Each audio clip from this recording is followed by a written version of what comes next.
Welcome back to Good Moms, Bad Choices. I'm Erica. And I'm Milah. Happy Wednesday. Happy Wednesday, honey. How you doing? I'm great. How are you? I'm great. You know what? I meditated this morning. Look at you. I'm doing tantra school at home. Look at you. Managing my feelings. I love I that. cleaned my room. Woo! I'm a fucking badass superstar. I'm a badass cleaning superstar. I love this. How are you? How's your week going? It's going good. I did the same thing. Meditated. I went to yoga this morning. I'm feeling great. I'm feeling accomplished. Oh, I did yoga with my boyfriend. My boyfriend led the yoga. He has a whole class. I was like, I'm never going to yoga again. I'm just going to make you do it. Oh, perfect. Yeah, I did yoga and I meditated. He sat through one of our space element tantra meditations. Okay. And then we did a yoga class in the living room. It was very nice. I love that. Congratulations. And you cleaned your room. And I cleaned my room. Don't forget that. Yeah, that's a big win for me. It's rare I do both in one day. Go to work, clean my room, and meditate. Woo! A lot of adulting happening. I'm winning. A lot of adulting. Oh, well, we have a guest, you guys. We have Hey, a guest. guys. Did you hear that? Should we go ahead and introduce our guest? Go ahead. Go. Before you introduce us, can we just say happy 5th year Yes. anniversary? Yes. To you too? can. Yes. Thank you. Happy 5 years. It's not. That's a rare feat in this space. Congratulations. So you should feel very accomplished and very proud of yourselves. Thank you. Yeah. I do. Maybe that's what it is. It's the 5-year anniversary. It was a full moon last night. I'm feeling very activated. And it's International Women's Day. And it's International Women's This is true. Day. We did. We Stars are aligned. And it's a Wednesday. We rarely actually record on a Wednesday. We drop on Wednesdays. Yeah.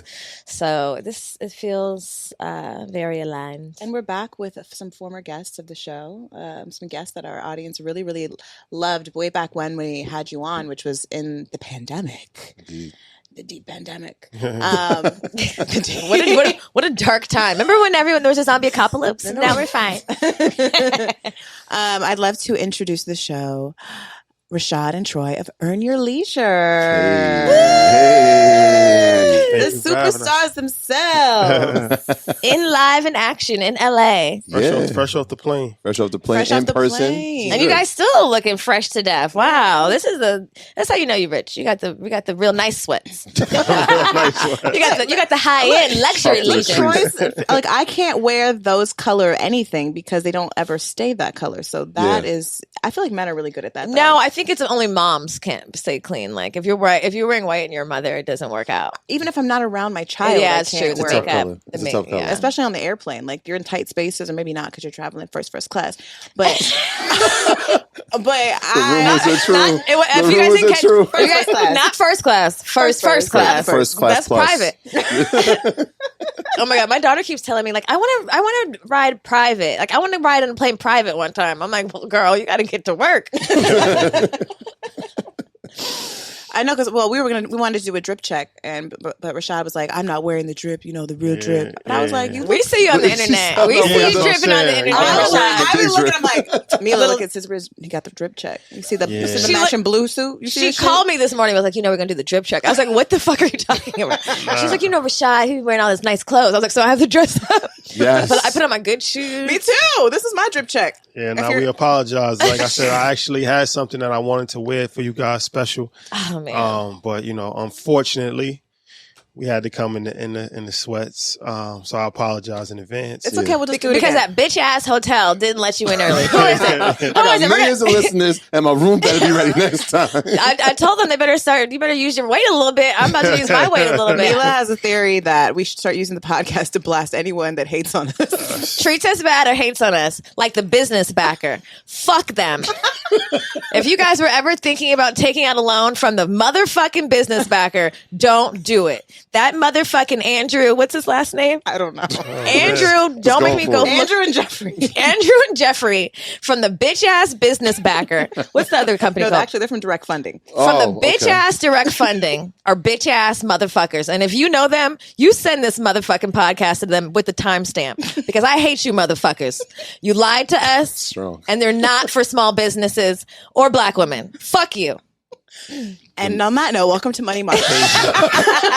The thoughts shared. Anyway, There you have it. anyway, now that I got that out the way, I've really I'm been needing telling to you, get that off my that chest. yoga has really liberated you.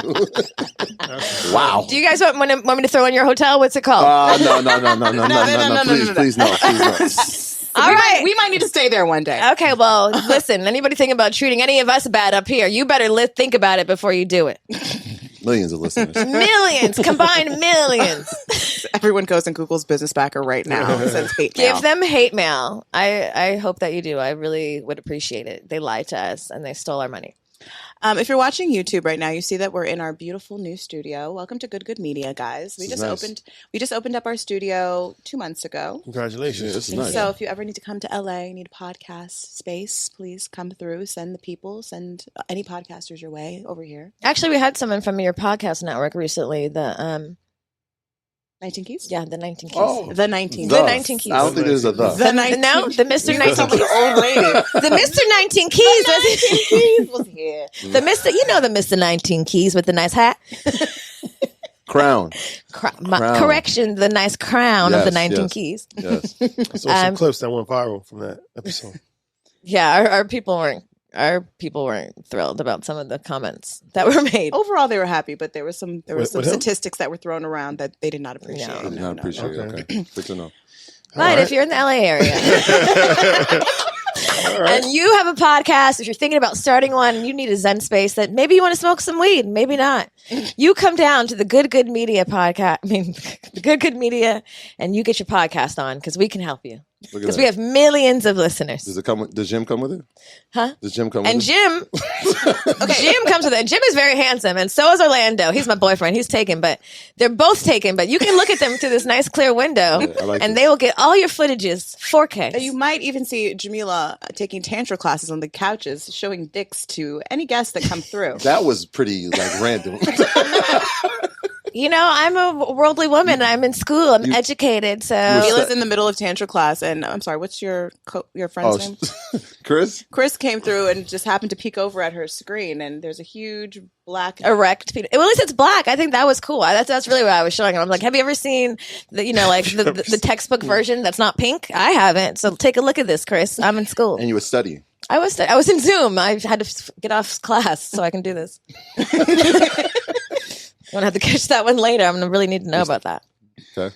The anatomy? What were we studying? I'm in school to be a sexologist and a tantra practitioner. So yes, right now we're on the lingam anatomy, erectile, just your erections and your ejaculation and, semen retention and all that good stuff. I was a health teacher. Yeah, it's health. So, yeah. You were a health teacher. Yeah. Oh, you were health? I didn't know you were a health teacher. Yeah, I knew was. you were from education. But do they actually teach any of those things in school? So I had this box and I would put in the front of the room. There was lessons that you had to teach, and then the last 10 minutes of class. Not the last 10 minutes. No. I would go into my box because every time they came in, it was Oh. ask me something, anything you want. And so I would take the questions out and everything. It was always drugs and sex. Oh. Nothing really can get really deep in 10 minutes though. That's why he did it the last 10 minutes. He didn't have to get too deep. Exactly. All right. Time to go to math. Everybody knows if you're a parent, you avoid the hard questions until age appropriate, which is 20. Or never. I was telling them before we started recording that the other night I was laying with Luna and she's like, Mama. And I was like, what? She's like, what's a lesbian? I was like, what? Why? She's like, somebody at school called so-and-so a lesbian, and then we told the principal, and I want to know, what is that? And I was like, it's not even bad. It's just a woman who marries a woman. It's ridiculous that he would call you that because it's not a bad thing. And she's like, oh, okay. Luna always pillow talks you. That's how she tries to stay up. She's trying to continue the conversation. So I'm like, close your eyes, go to sleep. Yeah. And then she's like, Mama. She spills her guts. I love that. Well, guys, really happy to have you guys back. This month, we're focusing on finance and all things finance, whether it's money, whether it's, emotional finance, all the things, all finance, the assets, all the things finance. All assets. And so what better way to talk finance than with you guys, because you guys are so well versed in the space and paving the way for so many people to feel empowered in their choices and their knowledge. So I just want to say that we are incredibly proud and honored to have you back on the show and to see just the immense growth that I've seen just in the short time that I've known you guys. So inspiring. Oh, Thank you. Appreciate Thank that. you. Thank you. Humbling. Major inspiration. I'm like, look at these black men financially literacy and everybody up in America and beyond. I know.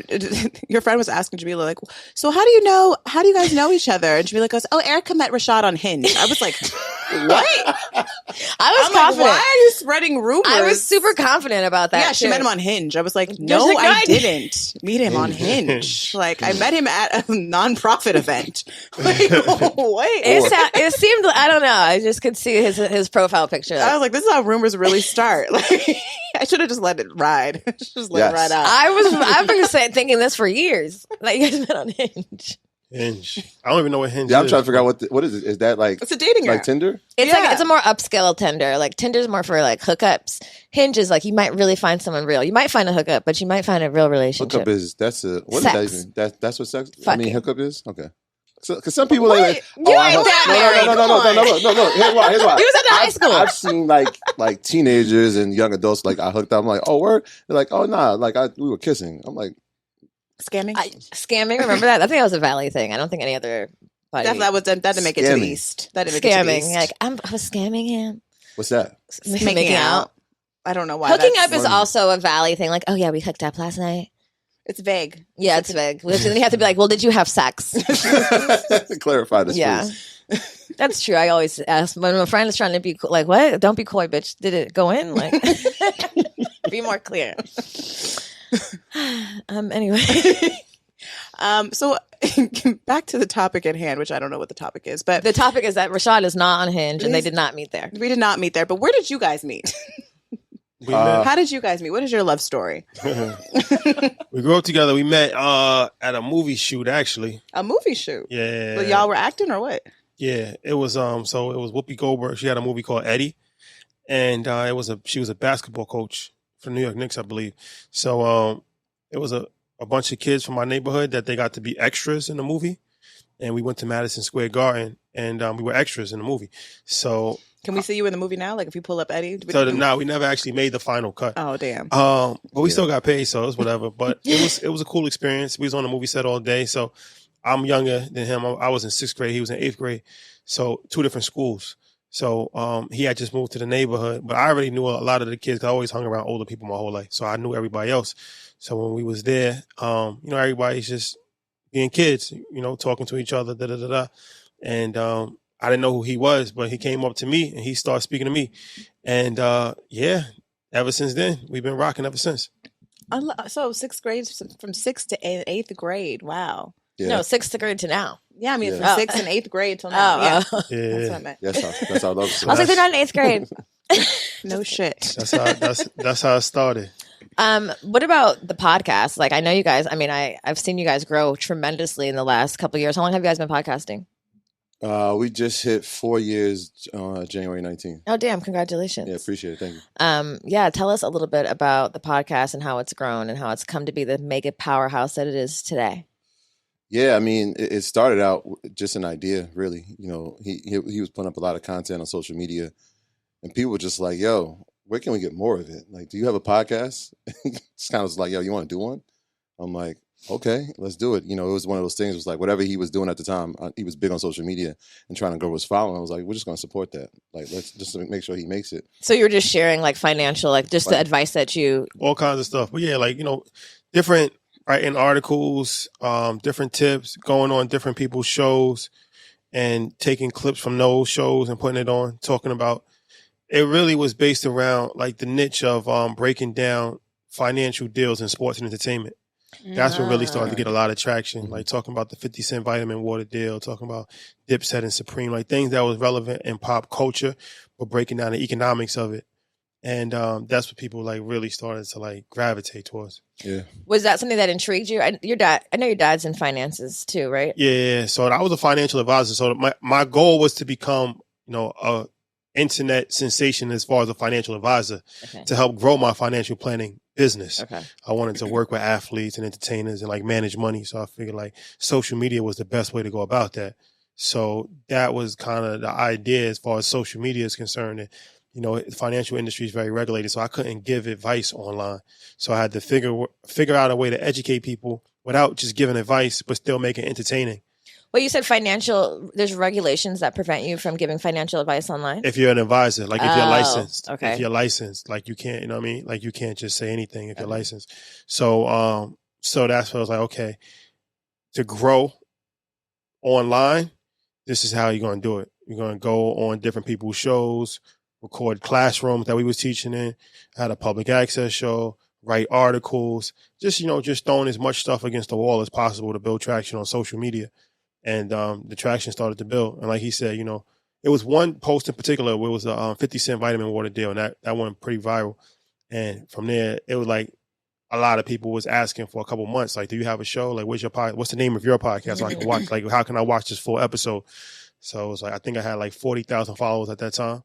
So I was like, all right, it's time to really do something like serious, like a show. So I asked him if he wanted to be my partner, and that's how we started On Your Leisure. Yeah. And you were like, sure, I'll do it. I mean, that was his vision was clear. Like I was doing the classroom things, like I was teaching, and so like the financial literacy piece started in the classroom for me. It was like we have this program, we're giving kids money based on how they perform in the program.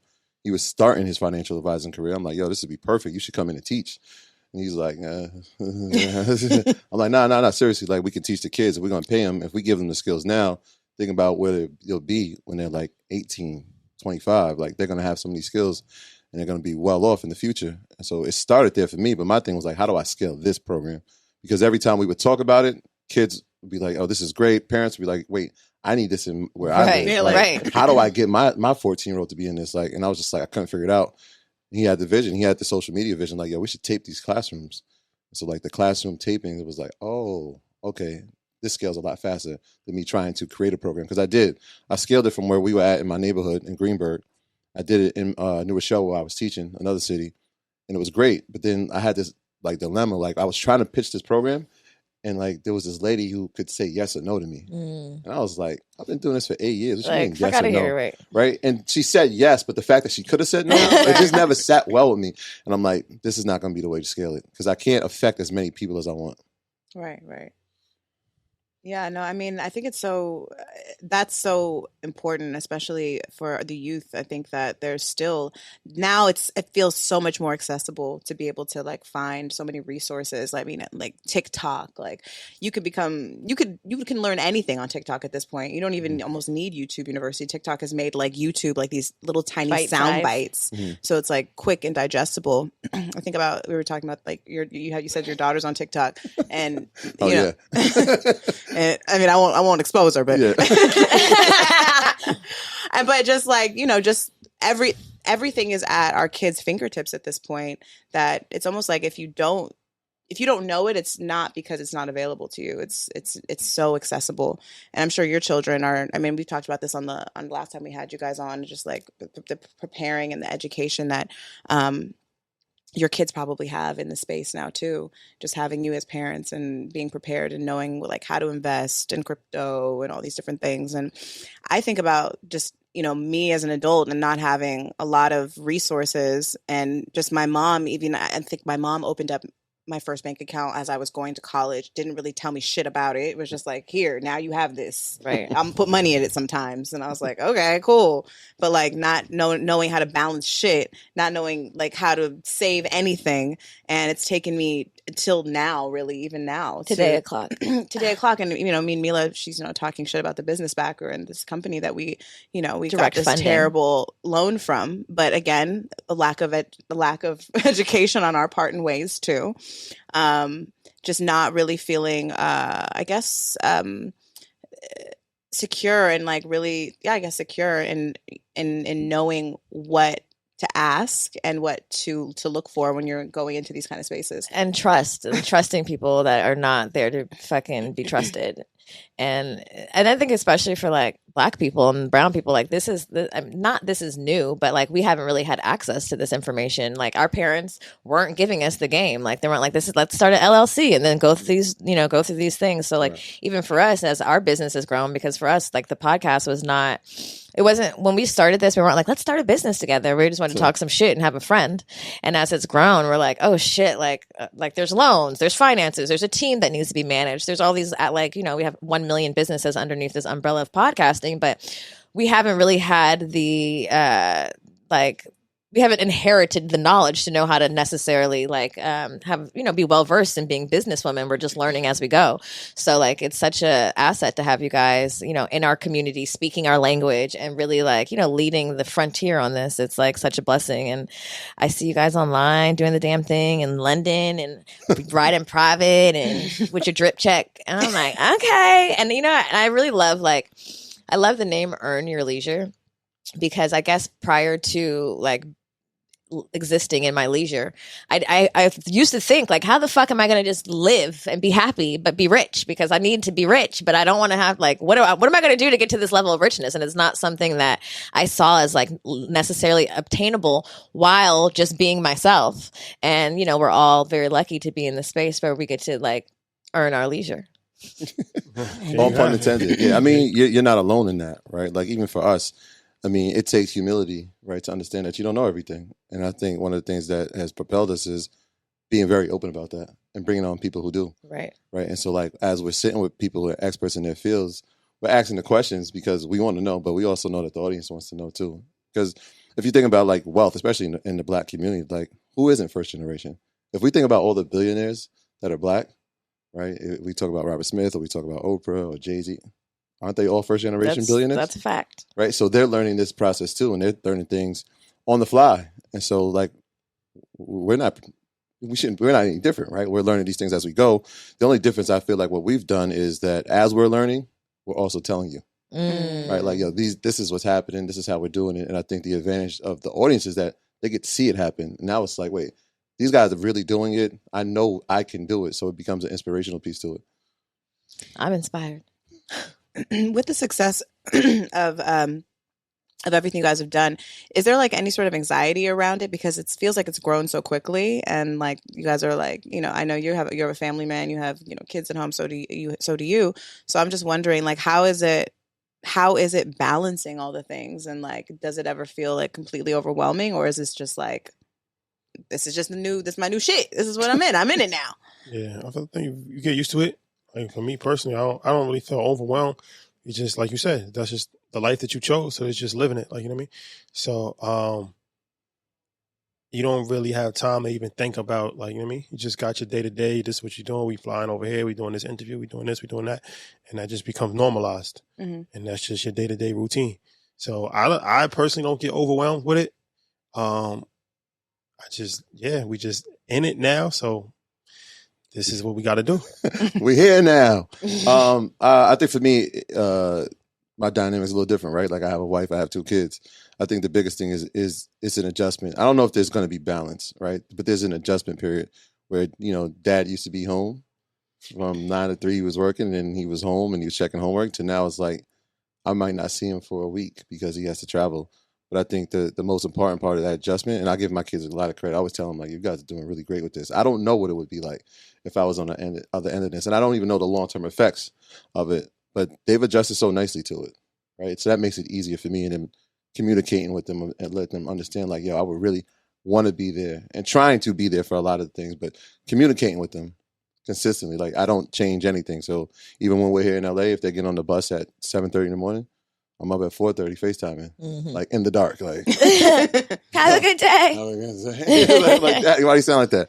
Long night. Like what? Like, yeah. So just trying to be consistent with those things and communicating with them and making sure that we show up as much as we can and being present when we're there. Right. So like last month, how many days were we home? 3 days in the entire month of February. And so those 3 days, it was like, all right, let's lock off the phone for a little bit. Let's make sure that we're present in this moment because they need this attention too. You guys are like financial rock stars. I mean, I think about that. I mean, because me and Milah travel a lot too. Like we do our women's retreats. We were just in Costa Rica for 3 weeks, leading the women's and away from our children. 3-week retreat? We do 2. We do 2 back to back. So we're gone for like 3 weeks to a month. Yeah. Gotcha. And you get back and, your kids want your attention and they don't give a fuck if you're tired. They don't care that daddy's been gone for fucking 27 days. Doesn't matter. Like, nigga, get up.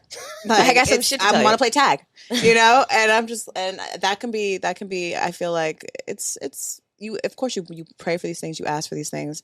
It's just like, I guess you drink coffee and Yeah. Well, there's guilt that comes with the success, the time away, and even talking about like being first generation is like there's an anxiety that comes with even this level of success that is not spoken about because we don't know it yet until you're there. You're like, oh shit, people are relying on me. Oh, there's a team. Oh, there's the kids. Like, am I doing this enough?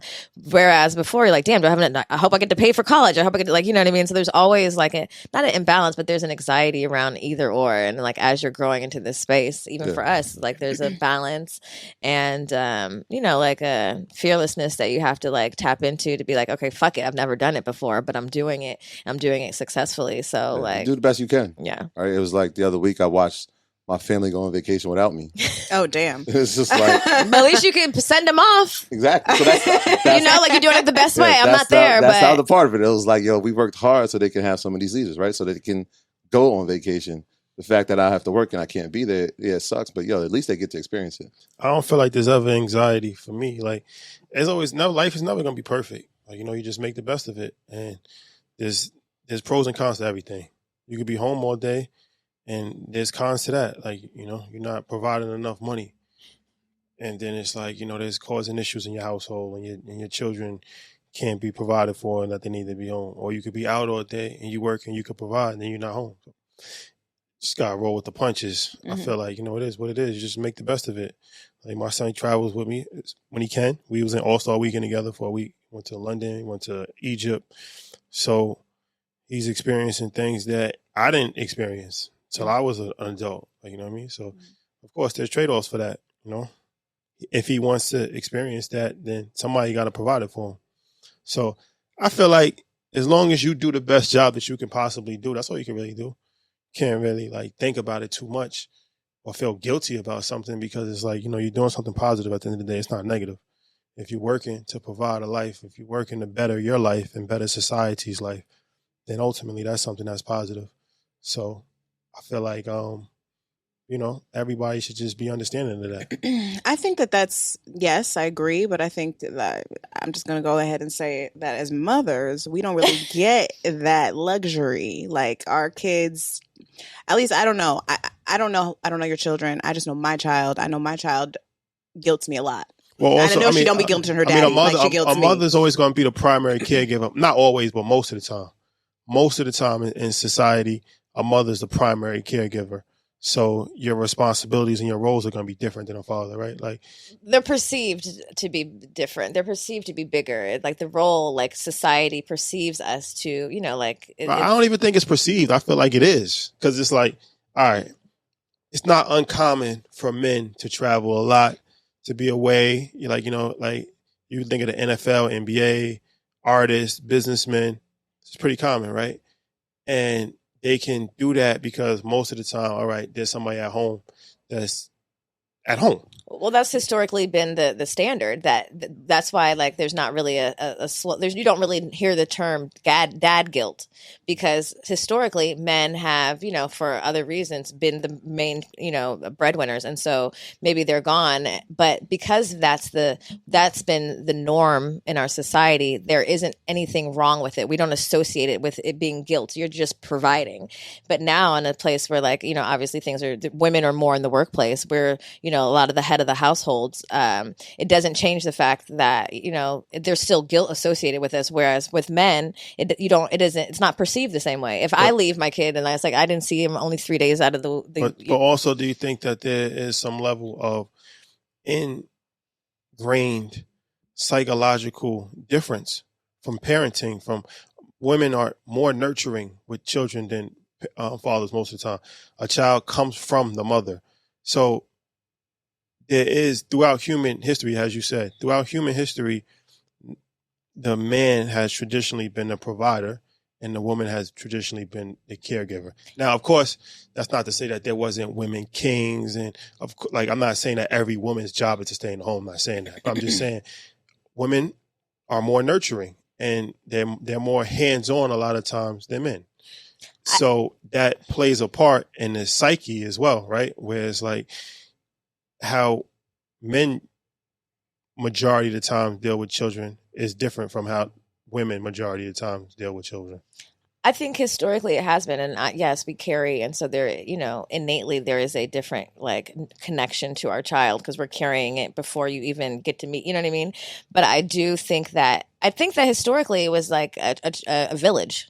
I think historically everyone, it was not even just like mom and dad, it was grandma, it was aunts, it was the village, it was like everyone does their part. Like you see a baby, pick it up, like I think the Western world and how we've kind of been domesticated, and like the patriarchy has kind of pushed that narrative that women are supposed to be more nurturing, and so your role is more important, and the kid really needs you more, and because just like I can feed and shower and bathe and help with homework, so can dad. Everything I can do, you can also do. No, that's a fact. But you bring up a good point as far as the village, and that's something like even for me, like I'm real big on family.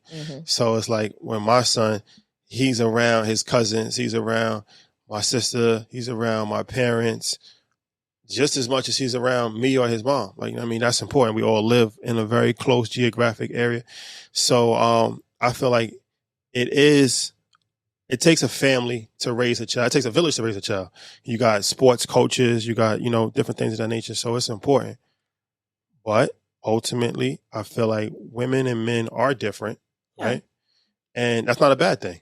They have to be different. And I feel like, there are roles and responsibilities traditionally that women do better than men. And there's roles and responsibilities traditionally that men do better than women. Not to say that it can never be a situation where a woman can't do the role of a man or a man can't play the role, but it's like I think we kind of fall into issues when throughout the course of human society, it's actually worked. Right? Like this has actually worked. Now, of course, it's been fine-tuned, but I feel like we fall into problems when we see something that has historically worked and now we're trying to change the narrative completely. Like that's not something that I don't think is an intelligent way to go about it. I think it depends on what you feel is historically worked, because historically there have been, obviously there's been shifts, things evolve, things change. There's different oppressors. There's things that shape the way history has has evolved and played out. And I think because that narrative has played out so strongly, and I'm not disagreeing with you, men and women do have different qualities that we, provide and do. We're different fucking people. We're different humans. I think that narrative has given a lot of men the luxury of stepping away and going to work for weeks at a time with like, I'm the provider, you're the nurturer, I think we have to be careful with that. Like with like, oh, historically it's worked, because there was a time where historically, even right now, women are waking up as like, I have skills and granted I could stay at home and that's great too. And some women choose to do that, but there are also, that there's been a time where like women weren't allowed to go to work. Women didn't have the option to do shit. They couldn't be educated. And so I think we have to be careful with using like historically things have worked, because there was a time in history where husbands could come home, slap a woman down, ask for their dinner, and like everybody went on gleefully. There's been a lot of different like segments in history that reflected, negatively and positively. So I think we just have to be like super careful with the words we use, because there are men and there are women who have used that as an excuse to not be nurturing or to not be present because I'm the man and I'm throwing you some money. When I say historically, of course, everything you said is right, but I'm looking at like we're black, right? So originally we come from Africa, right? Yeah. So like even when we went to the Louvre Museum in Paris, and it's interesting because you see all of the European paintings and they're all men, naked, or they're just women. But when you see the Egyptian artifacts, there's always a man and a woman next to each other, right? So there's always been a power dynamic that's been shared.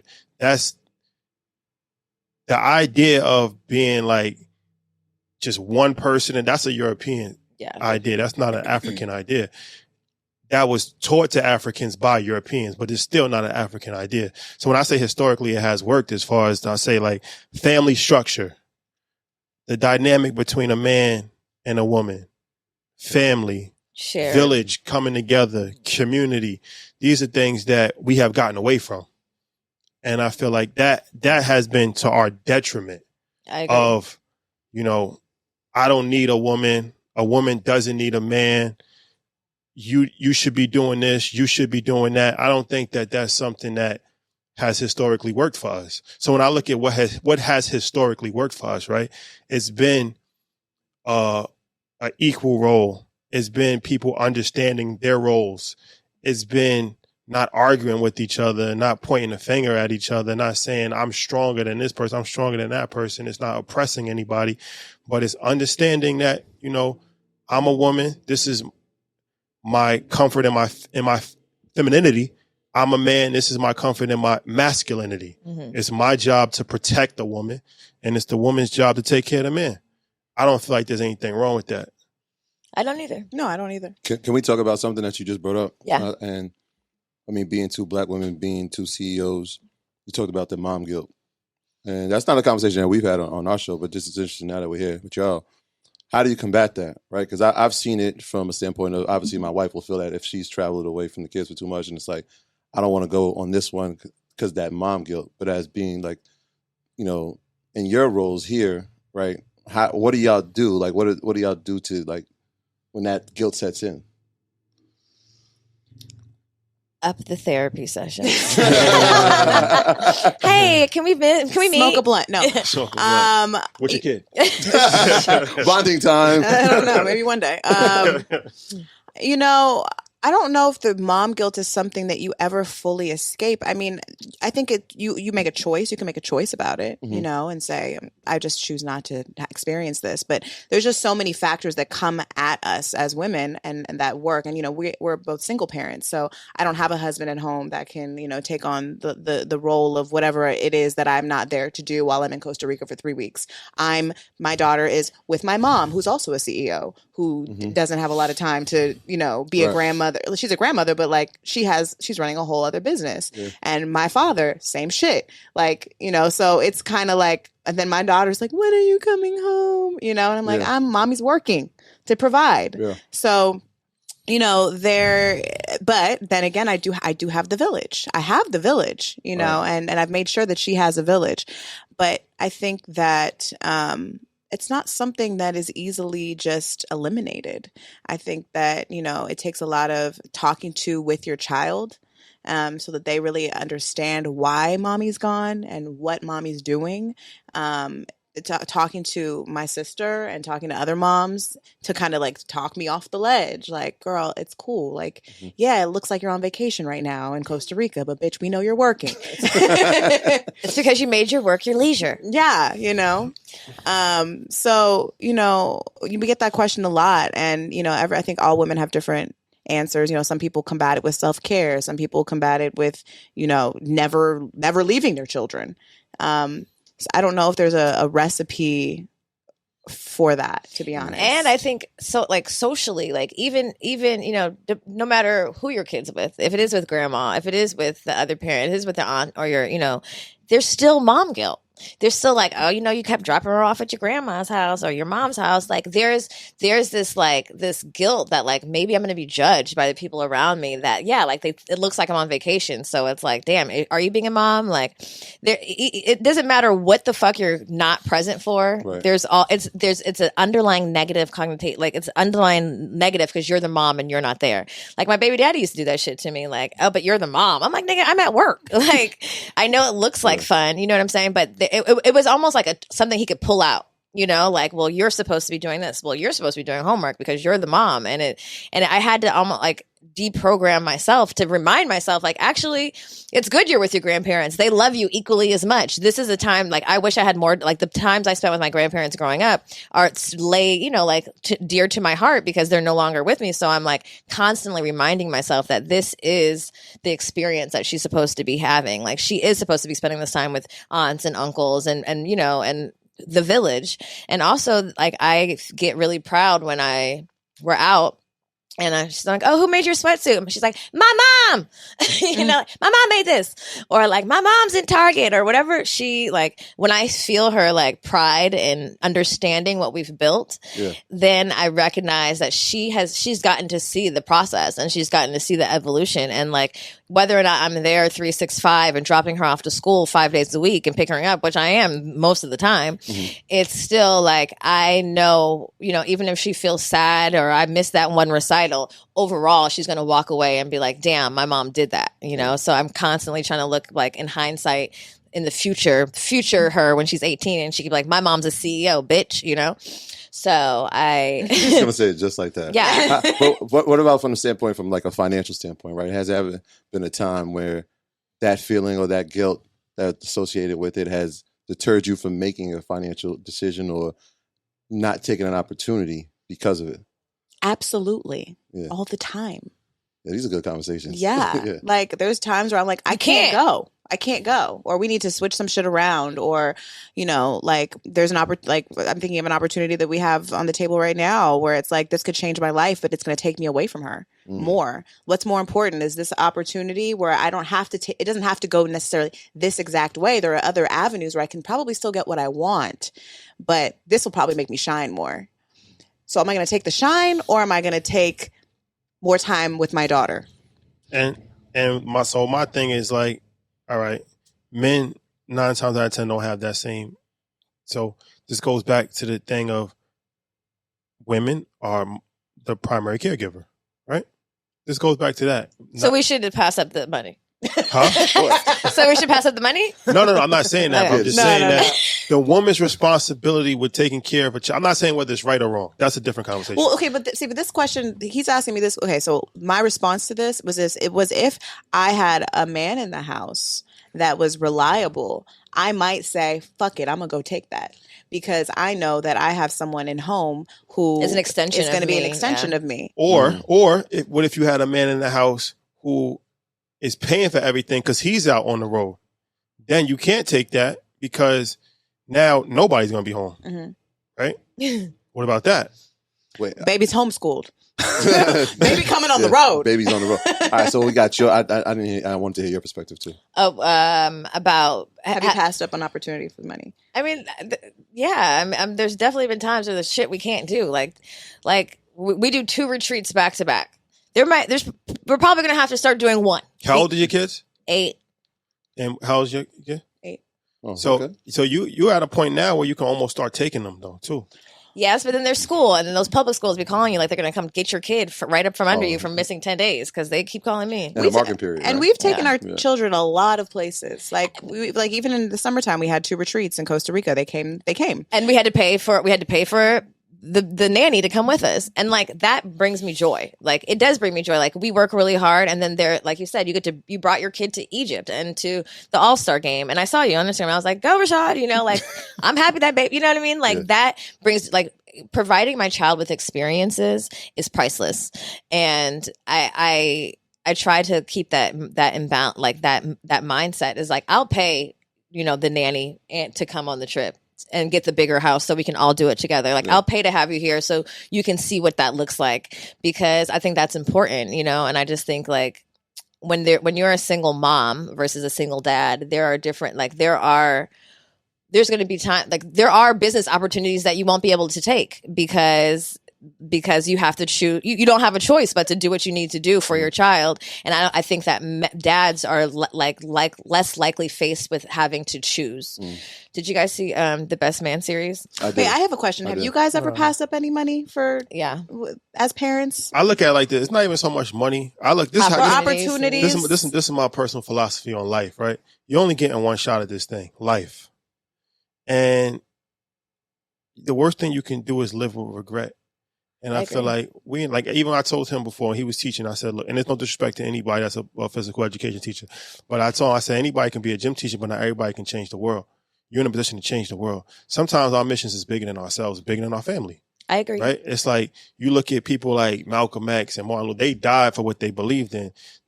It's unfortunate that their children had to grow without a father, but is the world a better place for that? Yeah, they affected millions of people, right?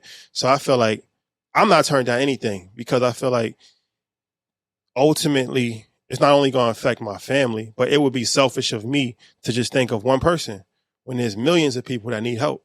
There's billions of people that could potentially make the world a better place, right? Outside of just money, like it's like, what's your purpose? What's your mission? There's sacrifices that come with that. I resonate with that. And I think you can only really understand that when you genuinely feel like what you're doing is what you're supposed to be doing. It's about understanding the purpose. When you finally like hone into your purpose and you feel that like that energy of like, oh, okay, I get it. Like, okay, God, like this is what I'm supposed to be doing. And even for us, like as women, another thing, like kids are one thing, the guilt, but even I've had this conversation with her. We've talked to each other off of many ledges, but as women and being in this space where we're talking a lot, and on our podcast, we're talking about personal things, about our lives, about bad choices we've made, about like ratchet things we've done, for entertainment, laughter, and for relatability, because that's ultimately our space here is like letting people know, like, you can fuck up and you'll be fine and you can still be a good mom. And like a part of that is us being super transparent. And there have been times even in our careers where, like, from our moms, from guys we've dated, and it's like, damn, should we tone down? And we've come to each other like, are we ever going to get married in doing this fucking shit? Like, we're laughing, but like niggas are not. And like, and I've told Erica, like, fuck them, like, this is bigger than all that, when I go to a city and a woman is tearfully crying and telling me she got divorced, and she listened to the story and like it helped her and it pulled her out of a dark place, or I'm so happy I can relate to this, because whatever the story is, however like the reach goes, when I feel that and I understand, like you said, this is so much bigger than me, it's so much bigger than just us, and like this is an entity, like this is a spiritual path that we've chosen to surrender to, and kind of like the Christians say, like, let God use us, and you can only really tap into that when you're really truly in alignment with your purpose and what you're supposed to be doing. So like, and that's been a lot of the things I've told Erica, like, listen, bitch, that might not be your man. Okay, if he doesn't, that ain't him. If he doesn't understand that niggas need to rub on us on the jungle, okay, for other women to want to come to the jungle, then he's got to go. This is marketing. Oh, what's that mean? What's that mean? It means that like our jobs are not traditional. Like what we do is not ideal. Like we are not. He's like, what does that mean? Do you have niggas rubbing on you? Yeah. Who's rubbing on the jungle? So the jungle. In Costa Rica at our wonderful retreats, there are all women retreats, but women like eye candy. So Erica and I have cultivated the perfect amount of male energy as a welcome committee, and they come well oiled up and topless with six packs at the welcoming. Like strippers or something? No, they're friends. They're just fine friends. They have joints ready for basically when you come to Costa Rica, it's a long journey to where we are at. So when they arrive, they are greeted by two sexy men with joints, and they light their weed and they give them back massages while we run through, what's happening at the retreat. Put their luggage in their room. And then they leave. So where's the rubbing that in the they're jungle? done for the whole entire trip after that? So there was a time where, there is a few videos. Well, we have to advertise the welcome committee. So in order to advertise the welcome committee, there have been a few clips surfacing the internet of Erica and I, being oiled down and catered to by the welcome committee, just so we can show the people, like, this is what you can get if you come. Come on. Oh, okay, got you. It's marketing, and some boyfriends don't understand, some do, but those that don't get touch my woman. They gotta get lost. Like it's just some men don't want to hear about their woman maybe talking about a past sexual experience or whatever we've been talking about their past period. Men like to think that they're the first, and we know that's not true. We are talking about it extremely explicitly, and I can understand why someone may not want to tune in, but ultimately that can't change our trajectory, because we have a purpose here, and we've built a successful show based on our transparency that's helped other people. So whether it be Joe Schmo or the nigga who we think we're in love with at the time, but like if you're on my team, you're going to understand my purpose and all the things that like come with it, and then you're going to accept me despite it. I think it's a two-way street though, right? Life is about compromise. So I don't think it's the best way to go about it to say like, this is what I'm like. You might, if you really, really want to be with somebody and something is bothering them, I think, being reasonable about certain things. The rub in the jungle. I'm not saying we're not reasonable. I'm just saying. No, I'm just saying. I agree with compromise. Perhaps somebody else can get rubbed. No, it has to be us. Like, I'm saying, like, it gotta be. No, I'm the only one. Listen, I think it's a small price. It's a small price to pay to have a poppin' rock star girlfriend. Listen. I think that I don't disagree with you. I think there is compromise. And even for me, I've learned a lot in my journey in podcasting and even my boundaries and what I want versus like how I show up versus how Jamila shows up versus what my partner wants versus what her partner feels comfortable with. Like it's vast, like it is just different. And so I've had to really have conversations with myself too of like, hey, is this me or is this performative? Do I like this, or is this, is this worth sacrificing my relationship? Like, is this moment gonna really bring the bitches to Costa Rica, or is this really like to show women that like, hey, you can ask for whatever you want, and is that what really the message is?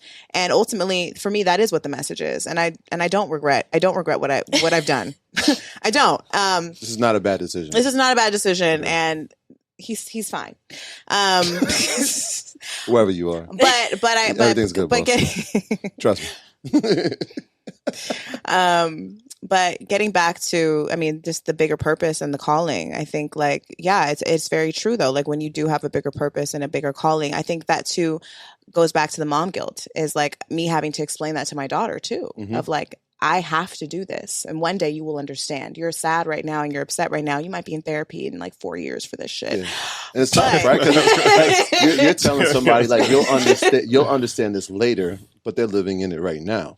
Right. So I know what you're talking about. Like I've seen that. Like, yo, how come you have to go? Well, I have to go because we got to do this. Okay. And it feels like they get it. But on the back, you're like, I don't think they really understand it just yet. You know what I mean? So that's it. When I was asking that question, it was like, there's that dynamic of it. It was like, yo, from the mom's perspective, it's like, eesh. I was talking to one of our friends this week, and she's also a badass CEO, and she's a divorced mom, and she has 2 kids. And she was like, one thing for me is that I'm going to be happy. And she's like, no matter what, I'm going to be happy. Married, not married, I'm going to be happy. And she was even talking about her kids. She was like, I hope that he understands this later, but either way, I'm going to be happy. And I was like, no, that's a fact. I mean, not to cut you off, but that's one thing. It's an unfortunate situation, but I see it all the time. Kids at a certain point, they're going to become their own person. And the worst thing you can do is do everything for the kid, sacrifice your life, and then the kid does a complete 180 anyway. Right. Like, you know what I'm saying? I was like, damn, I just wasted my whole life to try to, you know what I'm saying, make sure that you did everything. And then it's like, that's one of the hardest things that we have to understand too, is a lot of things that's out of our control. Right. And it's like, whether you believe in God, whatever, like, it's like, ultimately, there's a lot of things that we can only just do the best job that we possibly can. Eventually, kids are going to become their own individual people no matter what. And I've seen it happen before, where it's like you make a tremendous sacrifice, you do everything, and then the kid, A, is not even grateful for that, and then B, does the complete opposite. It doesn't even make them a bad person, but it's like that's their life journey, right? So it's like, what's your life journey? Now, of course, it's your responsibility to take care of your child the best way that you possibly can, but I think it's a thin line. It's a thin line between being your own person, maintaining your own happiness, and sacrificing everything for your. Because I don't think that, because then you're gonna end up in therapy. But it also shows from that other aspect, right? We're thinking about like, yo, wait, they didn't understand it, but it also shows them what it looks like to go chase your passion and also chase your purpose, and right? prioritize. And like, yo, there are going to be sacrifices you have to make, and there are going to be people that you're going to disappoint. But you're showing them that at a very young age, and that's the other lesson that they're not knowing that they're learning, but that's happening like intrinsically, right? It's a part of the process. You know what I mean? Right. It's like not like co-signing being like selfish and saying fuck them kids, not all the time, obviously we have responsibilities, but I feel like you've said that before. I'd never said that. That's my first time saying that. Actually, Troy, I usually don't say that. I say it in a much nicer place, in much nicer way. But I think historically we've seen women be like self-sacrificial because they think that's how they're supposed to be as mothers. If I'm a good mom, I'm going to sacrifice everything. But the truth is you show your children that you'll sacrifice yourself for everybody else, and that's not a good lesson.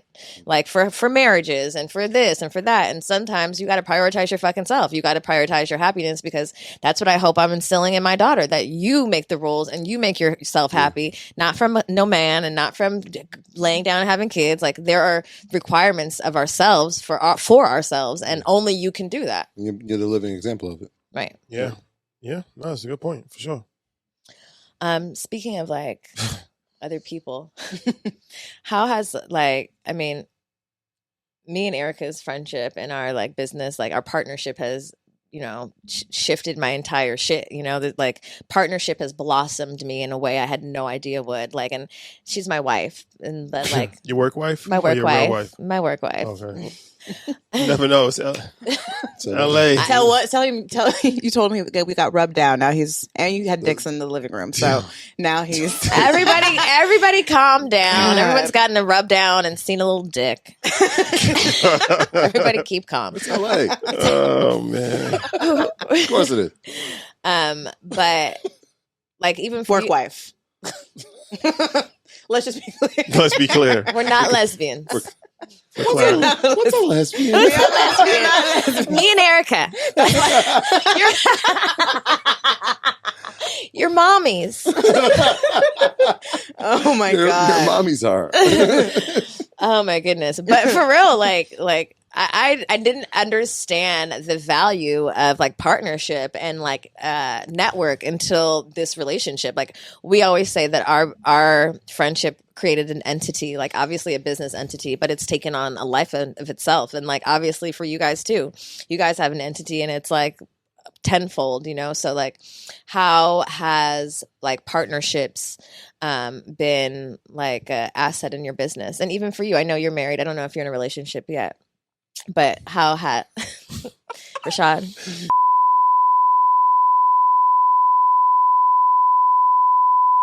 How has partnership, been an asset in your journey, and like even having a wife? And I know like we're in an era where people are coming farther and farther away from marriage, but It's true. How's like being married and having a supportive wife benefited you in this process? That has been the number one asset.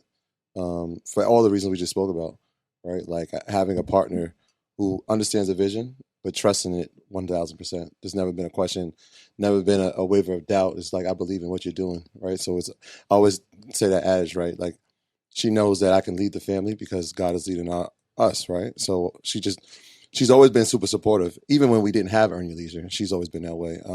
I told her that the other day, like, you become my favorite person in the world because I can't do any of these things to the fullest extent without having your support. And so that's been great. As far as me and him, I feel like this has just been a natural thing. Like people always say, like, how do you duplicate this? What's the magic? And I'm like, all right, try to talk to somebody every day for 25 years. And then like see what the outcome is. So like I've always spoken to him every single day for over like probably 25 years. And so it was just a natural thing. We've had businesses before, but before we did that, we were brothers. Right? There was a brotherhood, there was a friendship, and now there's a business. We never came into it as a business, but we've developed that over time. And it was like, I know his strengths, he knows my strengths, I know his weaknesses, he knows my weaknesses. And so like anytime I can see something that he needs help in, I'm right there to step in, and vice versa, right? Like I know certain things he's great at, certain things he's not great at. He may not say that. Like what? I'm curious to know, what do you guys think each other's weaknesses are? My weakness? I'll let him say my weakness. No, his weakness? No, yeah. What do you think Troy's weakness is, and what do you think Rashad's weakness is? Strengths and weaknesses. Let's do both. Let's do both. His strengths. He's relentless. He's like this guy is like super determined. There's never gonna be like he's running through a wall if he believes in something. Like I mean, like he'll tell you like I'm willing to die for this, and First, I used to say like, "Nah, he's tripping," I'm not. And then I'm like, "Nah, no, he really about to die. He might die." Like we've done shows. I'm like, "Yo, bro, we could sit this one out," and he's like, "Nah, I think I'm gonna do it." I'm like, "Nah, you might die." He's like, "Nah, I'm gonna die for this." So like, he's super relentless, determined. He sticks to his beliefs, man. It's tough. He's very argumentative, but that's just I think the Pisces in us. You guys are both Pisces? We're both Pisces, but we're also the third. We're the third child, and so like being in the household when you're the youngest, like to get your point heard, you gotta defend. You better make sure you can defend it. And so like we both have that. His weaknesses, communication. I always tell him that. Right? People always see him. They're like, "Yo, he never speaks." He's the quiet one between the two. He's always the quiet. I'm like, "Nah, bro. Like you get it right. He doesn't stop talking." But like just having communication. Like we had this conversation yesterday. I'm like, "Yo, bro, we could be better at communicating. Like there's no reason like we should be having any mishaps because what it does is if we don't communicate at an effective level, it affects the entire company. So like I always like, yo, bro, we got to have this. We got to make sure that we don't miss anything. So that's it. Oh, you want me to go for him? Uh-huh. I think strength is people person. Like, as far as like welcoming people and making them feel welcome, making them feel good. That's important, especially in business. Like, you got to be able to be diplomatic. And I think that he's very diplomatic and very welcoming and a very much a people person. So that's a strong trait of his, and also detailed. He's kind of like very organized person. Like, when it comes to looking at numbers and different things of that nature, like, he's very like organized. And I think that's important also, especially in business, obviously, for a variety of different reasons. So those are definitely two strong characteristics of him. As far as a weakness, Dun, dun, dun, dun. I'm gonna fight after this, huh? What the fuck you say, nigga? Nigga, what'd you say? No, my kids listening. No, I mean, it's not to say like anything is just like real strong. I think everything that's a strength could be a weakness as well. I feel like he's a very nice person, and I feel like that could potentially be a weakness at times. Like, because sometimes you have to be a little bit more aggressive. Like, you know what I mean? Mm-hmm. I just personally feel like that. I might be wrong, but that's just I feel like sometimes he not really that when it, like, you know what I mean? Like, tell him, say it. So, yeah. He's not going to rip nobody's head off. Yeah. But I think that's cool, right? Because like, I know he's going to rip somebody's head off. So he's bad cop and you're good cop. We do that too in our business. I'm bad cop all the time, but sometimes I'm like, bitch, can you send this text? Because I can't anymore. I can't tell them again. You have to. Nah, it's real, but it's the truth, right? Like, that's it. It's like, yo, I know, like, if this shit gets I know it's about to happen to these people. Yeah, I'm like, listen, you can do this dumb shit, we but can go through me or we can do it something. You want to do it here or you want to do it otherwise? We can have a Zoom call if y'all want, but I'm telling you should just do this shit now. Just get this deal done now. Oh god! I know. Then when you do get a little feisty, like, what the fuck? Who is this Troy? I had never seen this. That happened one time. They were like appalled. They couldn't believe it. Like, I was on it's always over like. So like we do good business. We stand on that. Like, we don't cheat anybody. We've never taken money from anybody. But I'm high on respect. And so when people disrespect our time and disrespect us with money or the lack of paying money, it's personal. It's like, yo, nah. And so one time I was just like, I got a black. Just because they got to see the it. Principality. And then we shocked our camera guy. He's not here with us big. He was like, yo, he told Abby, he was like, yo, Troy he's flipping the fuck out. And I walked over. I'm like, yo, what's good, y'all? He was like, you good? I'm like, oh yeah, I just gotta let him see it every now and then. Yeah, you do. I mean, some people only respect violence. Unfortunately, that's the thing. And it's like, that's what I learned that early on. And it's like, you never want to resort to just being a confrontational person all the time. But I feel like sometimes there's need for it. Like, you know what I mean? And it's like, some people, you could be as nice to them as you want and they don't get it. And then it's like, when you show the other side, they get it immediately. So, well, I would imagine that you would just find that all the time in finance and in business that you do, especially being a black man in the space. And I mean, I think, granted, I could be wrong, but I imagine that you probably work with a lot of people in the community, but you also probably have to encounter a lot of white people for finances and for other things and opportunities. So, like, how do you I guess navigate in those spaces? I mean, most of the time it's no problem for the most part. I think that, and it's interesting. He said, like, one of my weaknesses is communication, and I feel like I've always been an introvert. I don't like to talk like just for no reason, but I also feel like I'm a great communicator when I want to, and he's also. So it's like, I think that we do a good job as far as communicating when it comes to business and executing on time. So for the most part, I think people kind of give the same energy that you give them. So they see like, oh, okay, like they on the shit. Like, you know what I'm saying? Like, they talking in a way that I can understand it. They have everything laid out. They got the information, and we got a great team around us as well, from AB to a variety of different people that we have around us, and everybody kind of executes on a very high level. So for the most part, to answer your question, business has always been pretty good. Like, now, of course, there's always going to be things that don't go as according to plan, but that's more on the minority, not the majority. Mm-hmm. The majority of the stuff that we do hasn't really been too much of a hassle.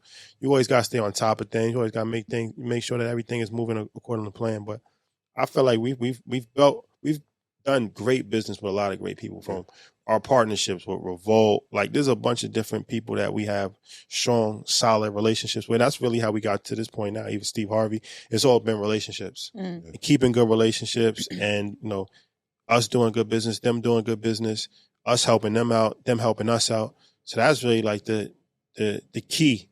A lot of people were like, how did y'all get to this point? Like, how y'all doing this? How y'all doing all of that? And it's really through relationships. That's like the most important thing that we've been able to curate is very, very strong, solid relationships. I think we probably got more relationships than anybody like that I've ever met. Like, we just know everybody. And that's something that's a blessing. And that's done through, just being a good person. Can I tell you another strength? And I've actually learned it from him, because he comes from that financial world where it was like he needed referrals. But like his follow-up.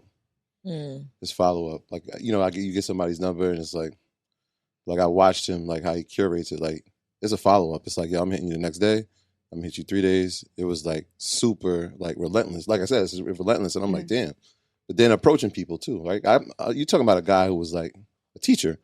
Like, this is a guy that's coming from the financial world. So to even approach people on business, it's like, I got to sit back and listen and really learn it. So I'm watching him do it, even to the point it was like, what am I going to say when I go to this person? Like, you know what I mean? Like, how do you even approach How do you somebody? get in? Yeah, I think a lot of times that's the hardest part. Yeah, and then Asking. like after a while, like you watch it, and it's like, I'm going for it. Fuck it. Like, I'm going for it because I've seen, like, he always be like, yo, what's the worst that's going to happen?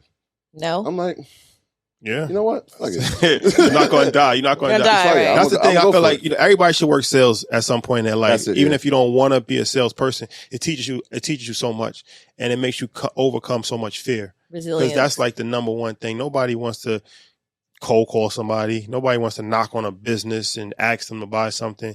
But it's like, if you can overcome that level of anxiety, like, it's going to really help you out in life. And that's what I did earlier. I was in sales. So, that was just like every single day, a panic attack every day. Like, you know what I mean? But ultimately you realize, like, it's not that bad. Somebody says no, life still goes on. You don't die because somebody brushes you off. But what if they say yes? Like, you know what I mean? There's no successful business without asking someone along the way for something. Yeah. Unless you're... Unless you're who? I was going to say something. Breaking news alert. What? Tune into Patreon. That's part of the Patreon Tune into episode. Patreon to find out Tier who 4. Jamila's talking about who had to ask him for no favors. The unedited version. Who is it? I'll put on Patreon. I'm so curious. What profession is it? What? It was a general statement. It was not nice. I shouldn't have said This is it. not. I know what you're going to say. I know you know.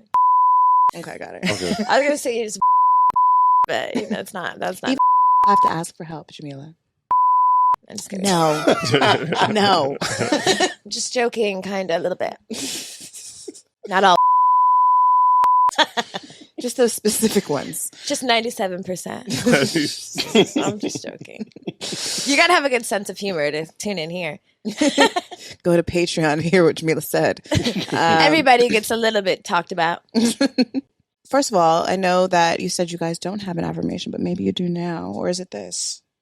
Is this your affirmation? Manifest that shit? Oh, yeah, that's Do my you believe in manifesting? Do you believe in manifesting? Yeah. Speaking things into existence. We do it all the time. It's crazy.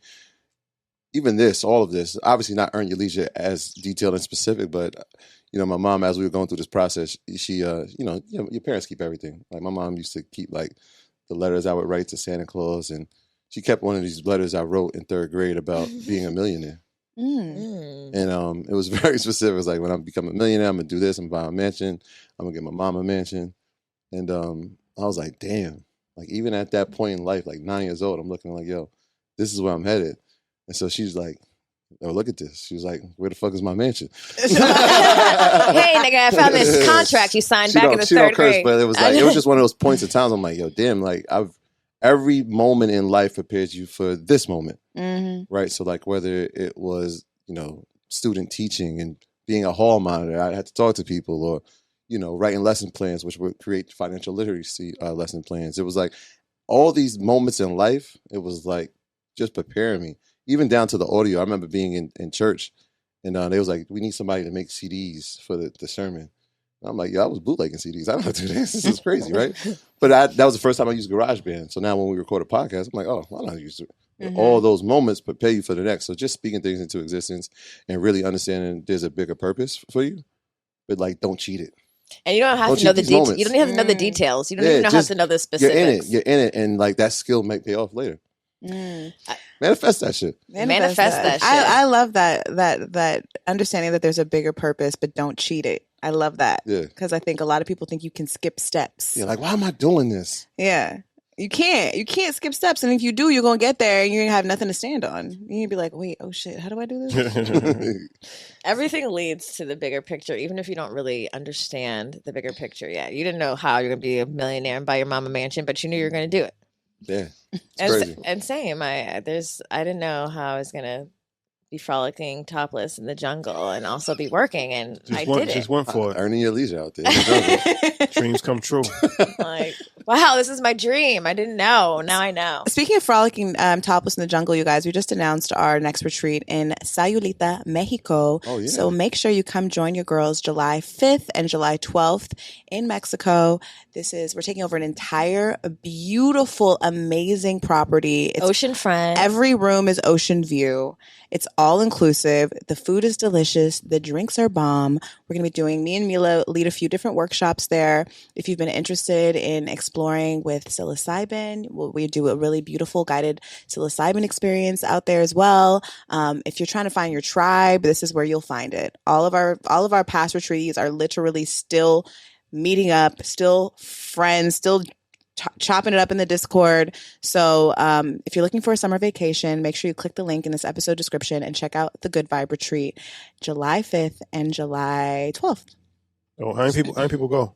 How many people go? 23 women for each group. Okay. No, I think it's 26. No, it ranges between like 23 and. You 26. said the psilocybin mushrooms. Or the mushrooms? Mm-hmm. Oh, okay. You ever done mushrooms? No. You ever done mushrooms? I saw. No, you said really? The best man, right? Yeah. Oh, yeah. Yeah, they was doing them. Why was it bringing up the best man? Oh, because he had to go do that movie, and then everybody was pissed at him, and I was like, the money. I was like, why is everybody mad? Get the money. I was like, he has to go get the money. He's gonna make a movie. What the fuck? The money. I was like, am I a man? What the hell? I asked my man. I was like, what would you think? He's like, no, I would think he should have went. I was like, whoa. I was like, what? Somebody grab my mushrooms. You should try mushrooms. I think you would like. You think I should? Yeah. I saw somebody eat they were like chocolate infused mushrooms. Yeah, you should do it with your wife. You should. You guys might have like on vacation or something, have a bomb time, and then call us and tell us about it. What's gonna happen though? Like you're just gonna feel free and like infinite love, and like you're like so uplifted, so connected with like spirit, so connected with source. Like just nature. Everything is gonna be clear. Clear. Yeah, it's not like you're out of your mind. People like think mushrooms like you're like.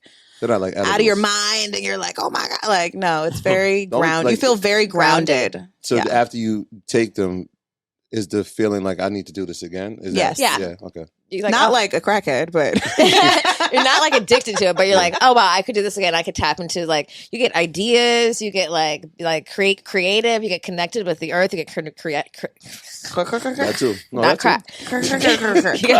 Crack. I mean, it's from the earth. It's not like some man-made drug. So you get connected with the people around you, like your kids, your wife. You're gonna be like, you're so beautiful. I love you so much. So yeah. Let us know. Yeah, you have it. If you need a mushroom connect in LA, let us know. I'll send them to your hotel. I love you so much. Crying and shit. Like, what is you? I haven't seen Let's go happy to Costa tears. Rica. Yeah, that's really. Send your wife. You should send your wife. She would really like it. Perhaps. I just think everyone's gonna love it. I don't know your wife, but I think she'll like it. I think she'll love it. Yeah. We'll send you the links. All right. Anyway, we pulled a card. We had Rashad and Troy pull cards at the top of the show, and Troy's pulled strength. Strength. I'm gonna read this, but I'm also I know it's about like tapping into your inner strength, your inner well of infinite strength. It's just about like conquering that. Let's see what it says here. Okay. The strength card represents strength, determination, and power. Like the chariot, however, while the chariot signifies outer strength and will, the strength card speaks to the inner strength and the human spirit's ability to overcome any obstacle. Strength is about knowing you can endure life's obstacles, you have great stamina and persistence, balanced with underlying patience and inner calm. You're committed to what you need to do, and you go about it in the way that shows your composure and maturity. When the Strength Tarot card appears in a reading, you are fueled by your inner strength, personal power, strong will and determination. You do not rule by trying to control others. You quietly influence and persuade. Others, the diplomat, others may underestimate your power because it is so invisible, but you should see that it is an advantage. You can control a situation without excessive outward force. No one knows it's you calling the shots. I like that. Do you resonate with that? That was pretty spot on. It says your confidence to overcome any growing fears, challenges, or doubts. Feel the fear and do it anyway. Yeah. Wow. That's pretty good. Yeah. The cards always speak. The cards are speaking. And Rashad pulled temperance. So temperance speaks to balance, moderation, patience, purpose. Temperance is the card for bringing balance, patience, and moderation into your life. You are being invited to stabilize your energy and to allow life force to flow through you without force or resistance. It seems like this is that like the same. I mean, similar. If you look at them, they even look like in harmony. It's time to recover your flow and get your life back into order and balance. This card calls you to remain calm. You are calm as a cucumber over there. Even when life feels stressful or frantic, he doesn't get stressed, y'all. Maintain an even temperament and manage your emotions. You have learned to keep composed in stressful situations. Little things don't get to you, thanks to your seemingly abundant source of patience. Your respect for balance and tranquility is what will help you achieve and experience fulfillment in your life. The Temperance card shows that you have clear long-term vision of what you want to achieve. You are not rushing things along. Instead, you are taking your time to ensure that you do the best job you can. You know you need a moderate, guided approach to reach your goals. Finally, this card reflects higher learning. You are learning a great deal where you are now, and you are at peace with what you are doing. It is all coming together well. It really is. It's beautiful. There you have it. No, I've been emotional today. She's a Cancer. You know All that damn yoga. we know first of all, we're all sensitive. We're all a bunch of water mushrooms. signs in here. Every single one of us is water signs. We could cry at the drop of a hat, okay? I was just thinking about the last time I saw you. I was like, there's a building downtown, and every time I see it, it looks kind of like your logo. I think of you guys having a high rise in downtown. Do you remember me telling you that? I think I was manifesting for you guys. Okay? There it was. That was probably at a mushroom party. That was crazy that you said that because I was actually on the plane today and I was watching CNN and they were talking about Fox, like they having this whole thing about they was putting out fake news and all that, and they were showing like the Fox building in New York City, and I was just thinking like that's dope. Like we need to have the Earn Your Leisure building, EYL building. There's a building downtown in LA, and it doesn't say EYL, but it's like, I don't know. I want to say it's a yellow logo, but it's E something L or something. It's two of the three. And every time I see it, I think of you guys. I'm like, they're gonna have a building. I'd like to manifest for my friends, so I'm a witch. We're gonna come back to this moment in time. Yeah, I'm gonna be like, I need to be invited to the high rise, the cutting of the ribbon. Yes. I need to moderate it. Bring the cards. Bring the cards and we'll pass mushrooms out to everyone. Everyone gets a mushroom. Go to the top floor with your wings. Chocolate colored, please. Oh, please don't jump. I have a question. We always ask our guests if they have horries. Horror stories. Maybe you have like a new rich one with your wife. I know you've been traveling a lot of places. Maybe you have one with a new, like, you're a financial rock star. Maybe you have some groupies. Anything come to mind? Horror story? What do you mean? Horror, like a whore. Hotel. Hotel. Mm-hmm.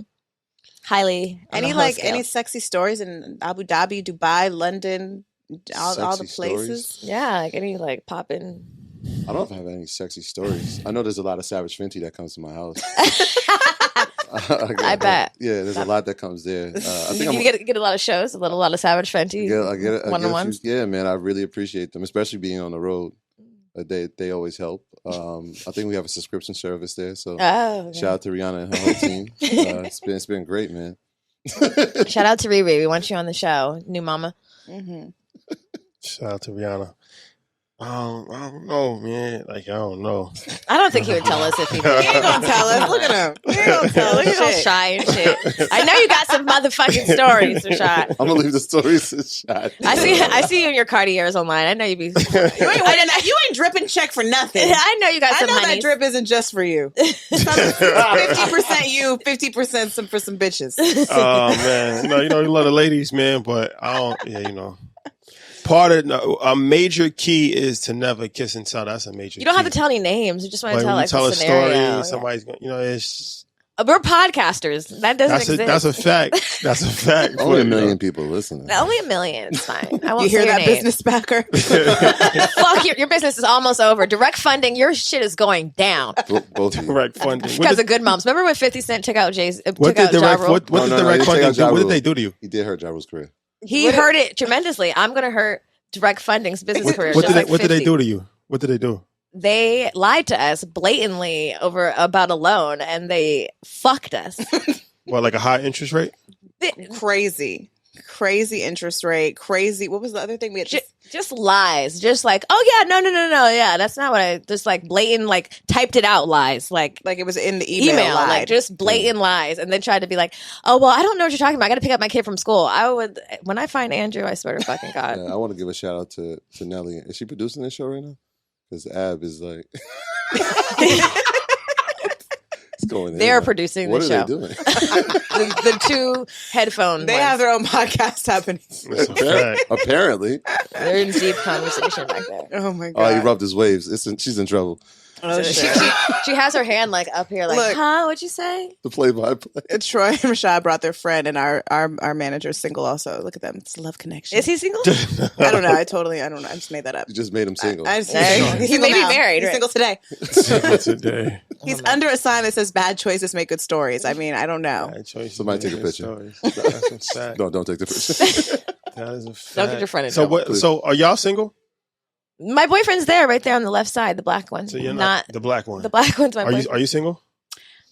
She's single. She didn't answer that. yet. I'm answering it for her. Oh wow. I don't. The kiss jungle and- rub didn't go I have well. a major key here. I don't kiss No, and no, tell. no, no, that's not- major that's key, not- Rashad. I don't that's kiss not- and tell. that's not Rashad. kissing and telling. That's Are an you easy- single, Erica? It's a major key. I don't kiss and tell. Major key Jamila. alert. Major key alert. You got major key alert. You did one interview with Rashad. Now you got new lingo. A whole new perspective on life. Are you single? The people want to know. Anyway, so it's so great to have you guys on the show. Oh, thank you. This has been great. Thank you, guys. So where can our people find you? Earn Your Leisure across all channels, YouTube, Apple, Spotify, social media platforms, earnyourleisure.com. Thank you for having us. Yeah, Appreciate it. Patreon too. At Patreon. Okay. Yeah. Yeah, we'll make sure we link all the things in this podcast episode description. And make sure you guys go and rate and review this episode on Apple Podcasts, please. And most importantly, you guys, go pre-order our book. It's our debut author book, A Good Mom's Guide to Making Bad Choices. It comes out May 2nd, right in time for Mother's Day. Gift it to a friend. Gift it to a your great cover. husband. It's a great Thank you. cover. We designed it. Yeah, it's nice. It is out on pre-order. Please, you guys, support two single moms who are being authors for the first time and need to have a #1 New York do it. Times bestselling. Let's do it. Let's run it up. Gotta Let's do it. run it up. Gotta do it. Run it up. If you Manifest are our that shit. tribe and you are hearing this, go to Target.com, BarnesandNoble.com, Amazon, all the book places and order our motherfucking book. And we also just found out that we will be in 277 Target stores. So you may even be able to pick it up at the Target near you. Congratulations. But don't wait till then. That's Don't major. wait for that. No, Pick it that's up right major. now. It is Congratulations. major. It's Thank you. very difficult to Congratulations. get into the Target store. I know Yes. it seems like there's a lot of stuff in there, but we are one of It's the a stuff. mother's fucking dream. Thank you, Target. Thank you, Target. incredible. And just please go pick up our book and support us. We got the book. We got the merch. We got Patreon. What else we got? We got the retreat. We have a Retreats. merch. And we also have Cash App. No. We also have Scroll Patreon. down below. on the I bottom. also have Cash App. And we also have Discord. If you join our Patreon, you get access to our Discord, and the Discord is popping. It really is. You find your friends, you find the people in your city, you can share your horries, you can Yeah. ask for advice, you can vent, you can manifest. We have a really poppin' collective, a magical collective of men and women on Discord, and there's a lot of conversations happening over there. So please join us. And you can find us. I'm Milah with an H _map with 2 P's. That was really confusing. So we're just going to put that in the episode description. Milah. And I'm at Watch Erica. But again, just check out the links and make sure you check us out on YouTube. Subscribe to YouTube because we're kind of cute and so are they. So till next time, guys. There you have it. It's Love. our anniversary. Love. Happy anniversary We again, love y'all. you. Love you. Love, love, love. Bye.